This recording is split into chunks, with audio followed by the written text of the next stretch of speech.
Friends, அஸ்ஸலாமு அலைக்கும். இந்த குயின் கிச்சன் ஆயிஷாவில் இன்றைக்கி நம்ம என்ன பார்க்க போகிறோம்னா மல்லி ரசம் எப்படி வைக்கிறதுன்னு பார்க்கலாம் வாங்க. அதுக்கு தேவையான பொருட்கள்: பூண்டு, மல்லி, காஞ்ச மிளகாய், மிளகு, சீரகம், அதுக்கப்புறம் கொத்தமல்லியோட வேர் இருக்கு இல்லையா, அதை நான் எப்போவுமே வேஸ்ட் பண்ண மாட்டேன். கொத்தமல்லி வேர், அதுக்கப்புறம் கொத்தமல்லி, அதுக்கப்புறம் தக்காளி, அதுக்கப்புறம் புளி நான் ஊற வச்சுருக்கேன். இப்போ என்னென்னா இதை வச்சு நம்ம அரைச்சி எடுத்துடலாம். அரைச்சி எடுத்தது குறைன்னு அரைக்கணும். எப்போவுமே நம்ம ரசத்துக்கு குறைன்னு தான் இருப்போம். அதே மாதிரி தான் இந்த இதுவும் குறைன்னு அரைச்சி எடுத்துக்கணும். இப்போ தேவையான பொருட்கள் என்னென்னா ஆயில், அதுக்கப்புறம் அரைச்சி எடுத்த மசாலா, உப்பு, மஞ்சத்தூள், கடுகு, தக்காளி, கருவேப்பிலை, அதுக்கப்புறம் காஞ்ச மிளகாய் தாளிக்கிறதுக்கு புளி ஊற வச்சுருக்கேன். இப்போ நம்ம அடுப்பை ஆன் பண்ணிக்கலாம்.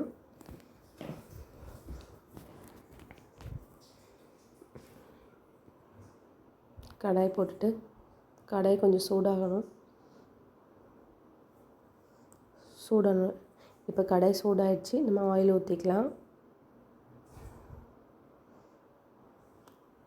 கடுகு போட்டுட்டு கடுகு கொஞ்சம் பொரிச்சதுக்கப்புறம் நம்ம காஞ்ச மிளகாய் போட்டுக்கலாம். கடுகு இப்போ பொரிஞ்சிச்சு, காஞ்ச மிளகாய் போட்டுடலாம்.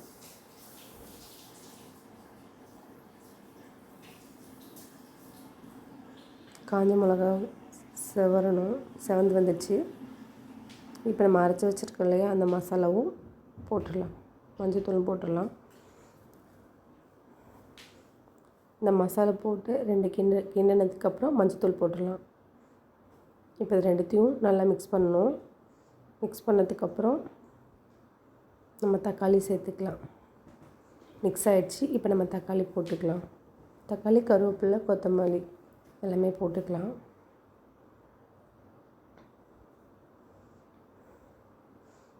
இப்போ இது எல்லாத்தையும் மிக்ஸ் பண்ணிவிடுங்க. நல்லா மிக்ஸ் பண்ணிட்டு கல் உப்பு போட்டுக்கோங்க.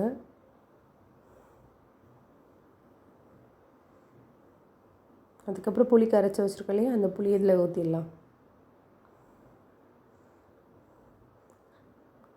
எல்லாத்தையும் ஒன்றா மிக்ஸ் பண்ணிவிட்டு கொஞ்சம் நேரம் கொதிக்க விடணும்.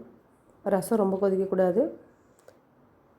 இப்போ கொத்தமல்லியோட வேரும் கொத்தமல்லி தலையும் போட்டுடலாம். அவ்வளோதான் ஃப்ரெண்ட்ஸ், மல்லி ரசம் 10 மினிட்ஸில் ஈஸியாக செஞ்சிடலாம். இந்த ரசம் எல்லாருக்குமே ரொம்ப பிடிக்கும். இப்போ பாப்பாவை கூப்பிட்டு டெஸ்ட் பண்ணி பார்க்கலாம்.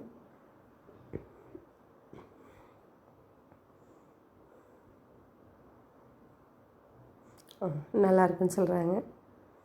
இந்த வீடியோ உங்களுக்கு பிடிச்சா லைக் பண்ணுங்கள், ஷேர் பண்ணுங்கள், சப்ஸ்கிரைப் பண்ணுங்கள், மறக்காமல் கமெண்ட் பண்ணுங்கள். அஸ்ஸலாமு அலைக்கும். தேங்க்யூ.